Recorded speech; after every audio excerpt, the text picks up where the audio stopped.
ఇక్కడ ఒకటి ఇప్పుడు ఇవాళ ముఖ్యమంత్రి రేవంత్ రెడ్డి అన్నారు ఒక్క నోటీస్ ఇస్తేనే ఎందుకంత ఆగమాగం అయిపోతున్నారని అన్నారు.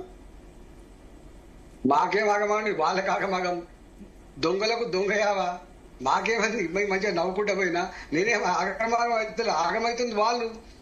ఇలా ఆగమేఘాల మీద ప్రెస్ మీట్ ఇప్పుడు నా మీద గత 1 month గా ప్రెస్ మీట్లు పెట్టిస్తారు. ముఖ్యమంత్రి కార్యాలయం కేంద్రంగా ఆయన మనుషులు స్క్రిప్ట్ రాసిస్తే ఎట్లా తిట్టాలి, ఇట్లా అయిందని ఎట్లా డిఫేమ్ చేయాలి, ఇదే ఎజెండా పెట్టుకున్నారు.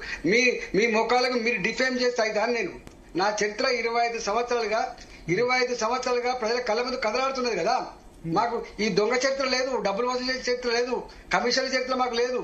ఎంత మేరకి తెలంగాణ బాగుపడాలి, తెలంగాణ అభివృద్ధి చెందాలన్నటువంటి కోణం తప్ప నిరుద్యోగ యువతకి ఎట్లా సాయం చేయాలి, గరీబోళ్ళకి ఎట్లా సాయం చేయాలి, దవాఖానాల్లో పేషెంట్లకు ఎట్లా ఆదుకోవాలి, మా పిల్లలకు మంచిగా ఎట్లా విద్య నేర్పాలి, ఇది ఎజెండా ఉన్నది తప్ప మాకు ఇంకో ఎజెండా లేదండి.